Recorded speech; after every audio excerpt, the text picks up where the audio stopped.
Hello and welcome to Cinetube Hindi. Sony और Marvel की new film Morbius इस Friday release हो चुकी है। और अगर आप लोगों ने इस फिल्म को थिएटर में अभी तक नहीं देखा है या आप लोगों का ऐसा कोई इरादा भी नहीं है तो कोई बात नहीं, आज के इस वीडियो में मैं आप लोगों को ये फिल्म पूरी तरह से एक्सप्लेन करने वाला हूँ।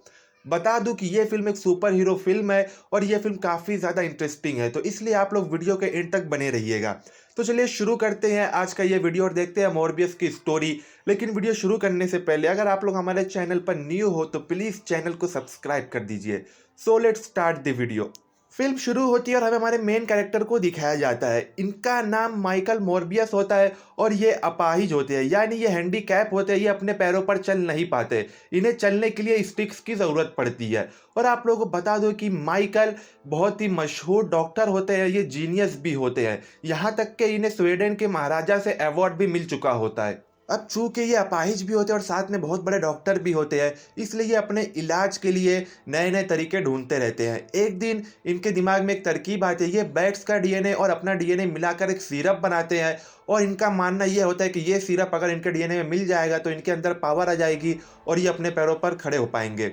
और आपको बता दूं कि माइकल का एक बचपन का दोस्त होता है जिसका नाम माइलो होता है, वो भी इसी की तरह अपाहिज होता है और ये चाहता था कि ये और माइलो दोनों अपने पैरों पर खड़े हो जाए। फिर नेक्स्ट सीन में हम देखते हैं कि उस बैट के डीएनए वाले सिरप को अपने अंदर इंजेक्ट करने के लिए माइकल अपने एक जूनियर डॉक्टर जिनका नाम मार्टिन होता है उसके साथ समंदर में एक शिप में जाते हैं, जहां पर मार्टिन माइकल के अंदर वो सिरप इंजेक्ट कर देती है। और जब ये प्रोसेस कंप्लीट हो जाता है तो हम देखते हैं कि अचानक से माइकल अपने बेड से गायब हो चुके हैं। और जब वो वापस आते हैं तो उनकी शक्ल पूरी बदल जाती है, वो एक राक्षस की तरह दिखाई देते हैं। और जब इनकी हालत चेंज हो जाती है तो उस शिप में जो सिक्योरिटी गार्ड्स होते हैं वो लोग माइकल से डर जाते हैं और उनके ऊपर गोली चलाना शुरू कर देते हैं, जिससे माइकल को गुस्सा आ जाता है और वो उन सारे सिक्योरिटी गार्ड्स को मार देता है। और जब ये बैट का डीएनए माइकल के अंदर मिल जाता है तो माइकल के अंदर भी बैट्स वाली पावर आ जाती है। और जैसे बैट्स भी खून पीते हैं जिंदा रहने के लिए, माइकल भी इन सारे सिक्योरिटी गार्ड्स का खून चूस लेता है। और इसी हाथापाई में डॉक्टर मार्टिन भी बेहोश हो जाती है। भले ही माइकल बैट्स जैसा बन जाता है लेकिन माइकल दिल से बहुत अच्छा इंसान होता है। वो यहाँ से भाग जाता है लेकिन भागने से पहले वो पुलिस को इन्फॉर्म कर देता है और वहाँ पर शिप पर पुलिस आ जाती है। पुलिस जब आती है वो देखते हैं कि यहाँ पर जितने भी सिक्योरिटी गार्ड्स हैं उनके खून गायब हो चुके हैं, यानी किसी ने इनके सारे खून चूस लिया है।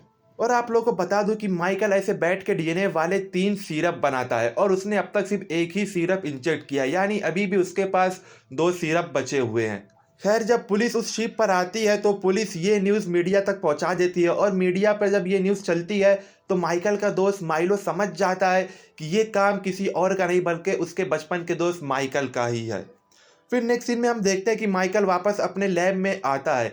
माइकल जब अपने लैब में आता है तो वो देखता है कि उसकी हालत वापस से ख़राब हो रही है, क्योंकि उसे पूरा पावरफुल बनने के लिए उसे बार बार खून की ज़रूरत होती है, यानी अगर वो खून नहीं पिएगा तो वापस से कमज़ोर इंसान बन जाएगा। फिर माइकल अपने ऊपर टेस्ट करवाता है। माइकल अपना टेस्ट करता है, टेस्ट में वो देखता है कि उसे उसे हमेशा पावरफुल रहने के लिए उसे बार बार खून की ज़रूरत पड़ेगी, लेकिन माइकल अच्छा इंसान होता है इसलिए वो इंसानों का खून नहीं पीता, वो नकली खून पीता है।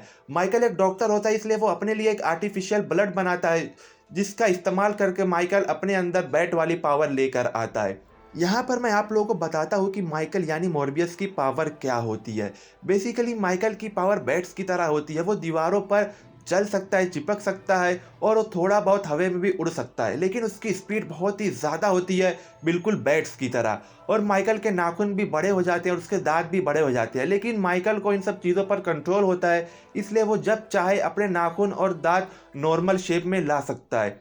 और माइकल जब अपने ऊपर टेस्ट करता है तो उसे पता चलता है कि ये नकली या ये आर्टिफिशियल ब्लड पीने से उसके अंदर सिर्फ कुछ घंटे तक ही पावर होगी, यानी अगर वो इंसानों का खून पिएगा तो उसके अंदर बहुत देर तक पावर रहेगी, लेकिन नकली खून पीने से उसके अंदर सिर्फ कुछ घंटे तक ही पावर रहेगी। और धीरे धीरे जैसे वक्त बीतता जाएगा उसकी ये पावर, उसकी ये टाइमिंग कम होती जाएगी, इसे यानी आगे फ्यूचर में जाकर इसे नकली खून से उतनी पावर नहीं मिलेगी, इसे असली इंसानों का खून ही पीना पड़ेगा।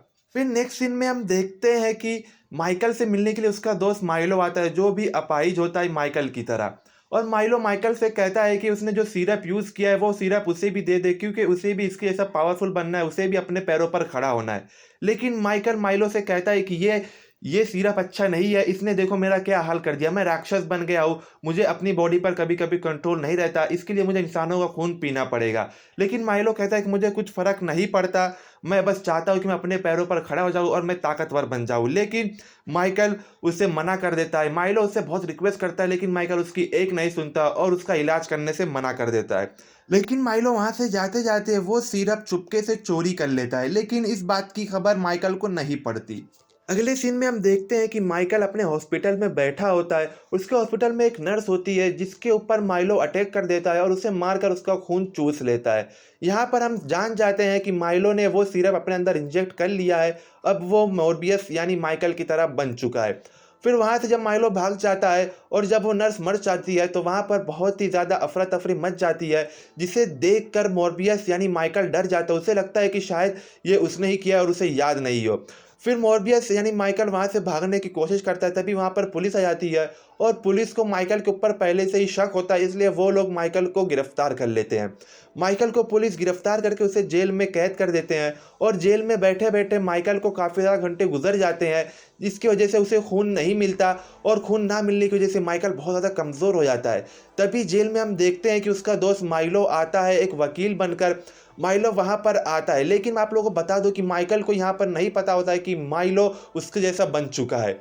माइलो वहाँ पर आता है, वो देखता है कि माइकल की हालत बहुत ख़राब है, इसलिए माइलो माइकल को उसका आर्टिफिशियल ब्लड दे देता है और वहाँ से चला जाता है। दोस्तों, लेकिन जब माइलो वहाँ से जाता है तो वो अपनी स्टिक वहीं पर भूल जाता है और जब वो माइकल वो स्टिक देखता है तो माइकल समझ जाता है कि माइलो बिना स्टिक के ही चल रहा है, यानी माइलो भी अब उसी की तरह बन चुका है। और हम देखते हैं कि माइलो उसी की तरह बन चुका है और माइलो एकदम अच्छे से नॉर्मल इंसान की तरह चल रहा है। ये सब देख कर, ये सब समझ कर माइकल को बहुत गुस्सा आता है। माइकल वो ब्लड पी लेता है और एकदम गुस्से में आकर वो जेल से तोड़-फोड़ मचाकर वहाँ से भाग जाता है। जेल से भागने के बाद वो माइकल को पकड़ता है और माइकल को कहता है कि तुमने ऐसा क्यों किया? तुम मेरी तरह क्यों बने? तो माइलो कहता है कि मुझे देखो, मैं कितना पावरफुल बन गया हूँ, मुझे बहुत मज़ा आ रहा है ये ज़िंदगी जीने में। फिर माइलो यहाँ पर माइकल को बताता है कि उस नर्स को मारने वाला कोई और नहीं बल्कि मैं था। ये सुनकर माइकल को बहुत ज़्यादा गुस्सा आ जाता है। उसकी और माइलो के बीच में हाथापाई होती है, लड़ाई होती है। लेकिन इस लड़ाई में माइलो हावी होता है, क्योंकि माइलो इंसानों का खून पीता है और माइकल आर्टिफिशियल खून पीता है और जाहिर सी बात है इंसानों के खून में ज़्यादा ताकत होगी। इन दोनों की लड़ाई चल रही होती तभी वहाँ पर कुछ पुलिस वाले आ जाते हैं और पुलिस वाले इन लोगों को लड़ते हुए रोकते हैं और उन्हें गिरफ्तार करने की कोशिश करते हैं। तो माइलो को गुस्सा आ जाता है और माइलो एक झटके के अंदर ही सारे पुलिस वालों को मार देता है और मारने के बाद उन सारे खून भी चूस लेता है। और ये सब जब माइकल देखता है तो माइकल डर जाता है और माइकल वहाँ से भाग जाता है। फिर नेक्स्ट सीन में हम देखते हैं कि यहाँ पर पुलिस आ जाती है और पुलिस जब देखती है कि इनके कुछ साथी मरे पड़े हुए, इनके खून भी गायब है इनके बॉडी से, तो समझ जाती है कि ये सब मोरबियस यानी माइकल का ही किया धरा है, क्योंकि वो लोग माइलो के बारे में नहीं जानते थे। फिर अगले सीन में हम देखते हैं कि हर तरफ खबर फैल जाती है कि माइकल मोरबियस एक मर्डरर है जो फरार है। जब मार्टिन ये खबर देखती है तो उससे मिलने के लिए माइकल आता है। माइकल मार्टिन को बताता है कि ये सब उसने नहीं किया है बल्कि ये सब माइलो ने किया है और मार्टिन माइकल को बहुत पहले से जानती है, इसलिए उसकी बातों पर भरोसा कर लेती है। फिर नेक्स्ट सीन में हम देखते हैं कि माइकल और मार्टिन दोनों मिलकर एक लैब में कुछ बनाते हैं। यहाँ पर माइकल का प्लान ये होता है कि माइलो को रोकना है और माइलो को रोकने के लिए उसके पास कोई और चारा नहीं है बल्कि माइलो को मारना पड़ेगा। इसलिए माइकल एक ऐसा सिरप बनाता है, अगर ये सिरप वो माइलो के दिल के अंदर इंजेक्ट कर देगा तो दिल की धड़कन रुक जाएगी और माइलो की जान चली जाएगी। फिर अगले सीन में हम देखते हैं कि माइकल एक दिन अपने लैब में नहीं होता, मार्टिन लैब में अकेली होती है और इसी मौके का फ़ायदा उठाकर वहाँ पर माइलो आ जाता है और माइलो मार्टिन को पकड़कर उसे बहुत बुरी तरह से घायल कर देता है और वहाँ से भाग जाता है। और जब माइकल वापस लैब में आता है वो देखता है कि मार्टिन की हालत बहुत ज़्यादा ख़राब है और वो मरने वाली होती है और उसे देखकर उसे बहुत ज़्यादा गुस्सा आता है। इसी गुस्से में माइकल मार्टिन का खून चूस लेता है। उसका खून चूसने के बाद उसे लगता है कि मार्टिन मर चुकी है, लेकिन हकीकत में मार्टिन मरी नहीं होती है। फिर हम देखते हैं कि मार्टिन का खून चूसने के बाद माइकल के अंदर बहुत ज़्यादा पावर आ जाती है, क्योंकि वो इंसान का खून पीता है। फिर वहाँ से जब उसके अंदर पावर आ जाती है तो वहाँ से जाता है माइलो को ढूंढने के लिए। माइलो को ढूंढकर वो उससे लड़ाई करता है और उन दोनों के बीच में एक बहुत अच्छी फाइटिंग होती है, बहुत ही अच्छा एक्शन सीन होता है। और इस लड़ाई में फाइनली हम देखते हैं कि माइकल जो सिरप बनाता है वो माइलो को मारने के लिए, वो सिरप माइलो के दिल में इंजेक्ट कर लेता है और हम देखते हैं कि माइलो की जान चली जाती है। और एंड में हम देखते हैं कि जैसे मैंने आप लोग को बताया था कि माइकल मार्टिन का जब खून चूसता है तो उसे लगता है कि मार्टिन मर चुकी होती है, लेकिन हकीकत में मार्टिन वापस जिंदा हो जाती है। और दोस्तों यहीं पर ये फिल्म ख़त्म हो जाती है। दोस्तों ये थी पूरी फिल्म की कहानी। वैसे तो फिल्म यहाँ पर ख़त्म हो जाती है, लेकिन हमें पोस्ट क्रेडिट सीन भी दिखाया गया है जो काफ़ी ज़्यादा इंटरेस्टिंग है।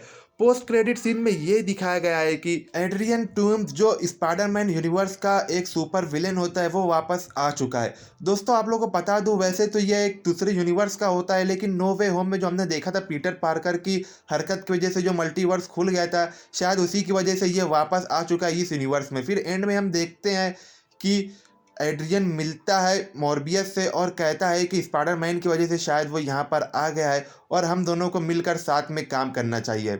दोस्तों ये था पोस्ट क्रेडिट सीन और दोस्तों यहीं पर ये फिल्म कंप्लीटली ख़त्म हो जाती है।